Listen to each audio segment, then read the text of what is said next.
അസ്സലാമു അലൈക്കും. ഇന്ന് ഞാൻ വന്നിട്ടുള്ളതിൽ ബിസി ലൈഫുള്ള ആൾക്കാർക്ക് അടിപൊളിയായിട്ട് തയ്യാറാക്കാൻ പറ്റിയ ഒരു ബട്ടർ ചിക്കൻ റെസിപ്പിയാണ്. പെട്ടെന്ന് ഗസ്റ്റൊക്കെ വരുന്ന സമയത്ത് നമുക്ക് ഈസി ആയിട്ട് റെഡിയാക്കാനും പറ്റും. അതേപോലെ തന്നെ നല്ല റെസ്റ്റോറൻറ്റ് സ്റ്റൈലുള്ള അതേ ഫ്ലേവറിലുള്ള ഒരു ചിക്കൻ കറിയാണ്. ഞാൻ യൂട്യൂബിൽ ഇടുന്ന റെസിപ്പീസ് അധികം പേരും ട്രൈ ചെയ്തിട്ട് അഭിപ്രായം അറിയിക്കലുണ്ട്. അത് കമൻ്റായി തന്നെ ഇടുകയാണെങ്കിൽ കൂടുതൽ പേർക്ക് ട്രൈ ചെയ്യാൻ എളുപ്പമായിരിക്കും ഇൻഷാ അല്ലാ.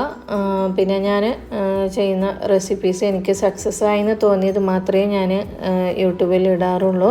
അപ്പോൾ നമുക്ക് നേരെ വീഡിയോയിലോട്ട് പോവാം. ഞാനിപ്പോൾ ഒരു ചെറിയൊരു ചിക്കൻ എടുത്ത് അത് കഴുകി വൃത്തിയാക്കി വെച്ചിട്ടുണ്ട്.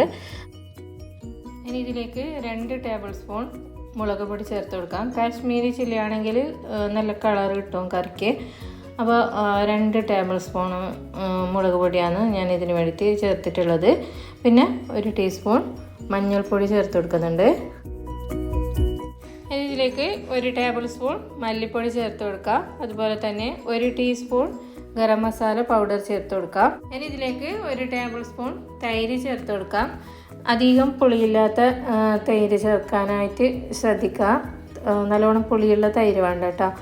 അതിന് പിന്നെ ആവശ്യത്തിന് ഉപ്പ് ചേർത്തിട്ട് ഇത് നല്ലോണം ഒന്ന് മിക്സ് ചെയ്തിട്ട് നമുക്ക് മാറ്റി വെക്കാം. ഇനി ഒരു പാത്രത്തിലേക്ക് സൺഫ്ലവർ ഓയിൽ അതുപോലുള്ള എന്തെങ്കിലും ഓയിൽ ചേർത്തിട്ട് നമുക്കിതിലേക്ക് 1 ടീസ്പൂൺ ചെറിയ ജീരകയില്ലേ അത് ചേർത്ത് കൊടുക്കാം. അപ്പോൾ അത് എല്ലാ കറിക്കും ചെറിയ ജീരകം സൂട്ടാണോന്നില്ല. ഈ ഒരു കറിക്ക് മസ്റ്റായിട്ടും ചെറിയ ജീരകം ചേർക്കണം കേട്ടോ. ഇനി 2 ചെറിയ സവാള ചേർത്ത് കൊടുക്കാം. അതുപോലെ തന്നെ 2 തക്കാളി, 2 പച്ചമുളകും കുറച്ച് ഉപ്പും ചേർത്തിട്ട് ഇത് നല്ലോണം ഒന്ന് വഴറ്റുക. അപ്പോൾ എല്ലാം ഒന്നിച്ചിട്ടിട്ട് വഴറ്റിയാൽ മതി കേട്ടോ. വേറെ വഴറ്റണമെന്നില്ല. തക്കാളി നല്ലോണം ഒന്ന് സ്മാഷായി വന്നാൽ മതി, നല്ലോണം വഴറ്റണമെന്നില്ല.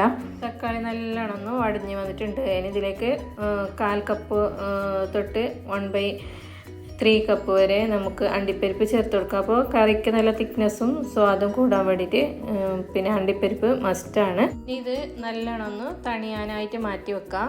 ഇനി അതേ ചട്ടിയിലോട്ട് 50 ഗ്രാം ബട്ടർ ഇട്ട് കൊടുക്കാം. അതിന് ബട്ടർ ഒന്ന് മെൽട്ടായി വരുന്ന സമയത്ത് 1 ടേബിൾ സ്പൂൺ വെളുത്തുള്ളി പേസ്റ്റ് ചേർത്ത് കൊടുക്കാം. ഇനി അതൊന്ന് സോട്ടായി വരുന്ന സമയത്ത് നമുക്ക് ചിക്കൻ മാരിനേറ്റ് ചെയ്ത് വെച്ചത് ചേർത്തിട്ട് നല്ലോണം ഒന്ന് വഴറ്റാം. വഴറ്റിയ ശേഷം അതേ ചിക്കൻ മാരിനേറ്റ് ചെയ്ത പാത്രത്തിലേക്ക് കുറച്ച് വെള്ളം ഒഴിച്ചിട്ട് അതും ചേർത്തിട്ട് മൂടി വെച്ചിട്ട് ചിക്കന് നല്ലതായിട്ടൊന്ന് വേവിച്ചെടുക്കാം.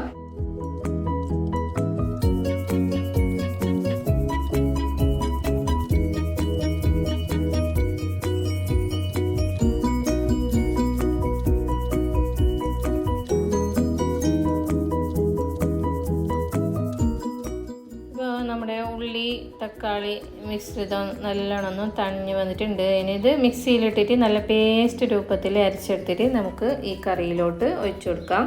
ഇനി ഇത് നല്ലോണം മിക്സ് ചെയ്ത ശേഷം ഇതിന് മുകളിലായിട്ട് നമുക്ക് കസൂരി മേത്തി ചേർത്ത് കൊടുക്കാം.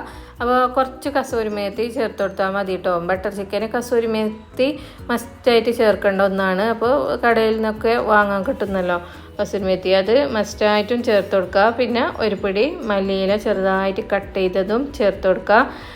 പിന്നെ ചേർക്കേണ്ടത് ഫ്രഷ് ക്രീമാണ്. ഫ്രഷ് ക്രീം 1/2 കപ്പോളം ഫ്രഷ് ക്രീമും ചേർത്തിട്ട് തീ ഓഫ് ചെയ്യുക. അപ്പോൾ റെസ്റ്റോറൻറ്റിൽ നിന്നൊക്കെ കിട്ടുന്ന ബട്ടർ ചിക്കനിൽ ഒരു ചെറിയൊരു സ്വീറ്റ് രസമില്ലേ, അപ്പോൾ അതിന് വേണ്ടിയിട്ട് നമുക്ക് ഇതിലേക്ക് 1 ടീസ്പൂൺ പഞ്ചസാര ചേർത്ത് കൊടുക്കണം.